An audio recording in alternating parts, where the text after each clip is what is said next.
ఏమిటి పొత్తులు అంటే పర్యటనలు హడావిడి చూస్తుంటే పొత్తులు ఖరారైనట్టే. కానీ ఇక నెంబర్ల దగ్గర మరి నెంబర్లు సీట్లు ఏంటి రెండు ఉంటాయి.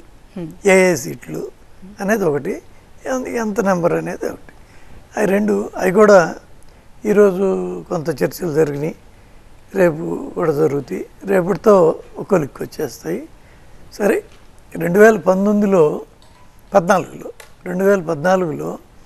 అప్పుడు కూడా ఇలాగే 3 పార్టీలు కలిసి పోటీ చేయటం.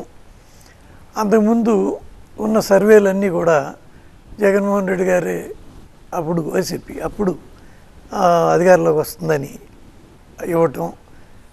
చివరి నిమిషంలో ఆ పొత్తు కుదిరిన తర్వాత మోడీ గారి చరిష్మా, ఆయన ప్రధానమంత్రి అవ్వాలి, అలా మొత్తం పర్సెప్షన్ మారిపోయి కొద్దిలో మనం గెలవటం జరిగింది.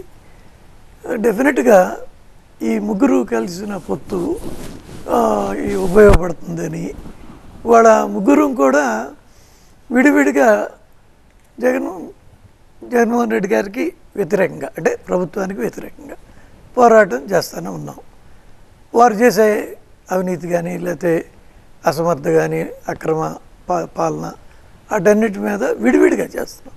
ఇప్పుడు కంబైన్డ్గా చేస్తే అది ఓటర్స్కి ఇట్ విల్ హ్యావ్ 1+1 2 లాగా కాకుండా it will have more effect and impact.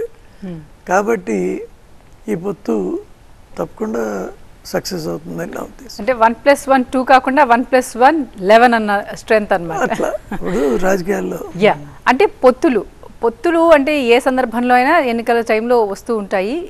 అంటే ఎలా తీసుకోవాలి దీన్ని? పార్టీ ప్రయోజనాల కోసమా? అంటే BJP struggling for existence party ప్రయోజనాల కోసమా, లేకపోతే on a face it says రాష్ట్ర ప్రయోజనాల కోసం? ఎంతవరకు తీసుకోవచ్చు? ఇప్పుడు వాస్తవంగా మాట్లాడాలంటే ఇది కొంత పవన్ కళ్యాణ్ గారు చాలా ఇనిషియేటివ్ తీసుకుని చాలా ప్రెషరైజ్ చేసి, అంటే ఇద్దరిని కూడా, అటు టీడీపీ మమ్మల్ని,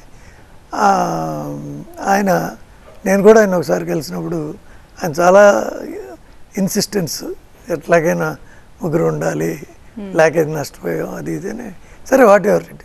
ఇప్పుడు ఏదేమైనా ఇప్పుడు ముగ్గురు కలిసి ఉంటే, ఇప్పుడు ఇందాక నేను చెప్పినట్టు రాష్ట్ర ప్రయోజనాలు అంటే వాళ్ళ రాష్ట్రంలో అధికార పార్టీని దించాలి అంటే అది రాష్ట్ర ప్రయోజనమే కదా. అంటే అలా ప్రభుత్వం, జగన్మోహన్ రెడ్డి గారి వైసీపీ ప్రభుత్వం సరిగ్గా చేయటం లేదు, ఇది తప్పులు చేస్తుంది అని అందరం అంటున్నాం. కాబట్టి ఆయన ఓడించగలిగితే అది రాష్ట్ర ప్రయోజనాలే కదా అది. కాబట్టి డెఫినెట్గా రాష్ట్ర ప్రయోజనాల కోసమే ఈ పొత్తు. రైట్, మీతో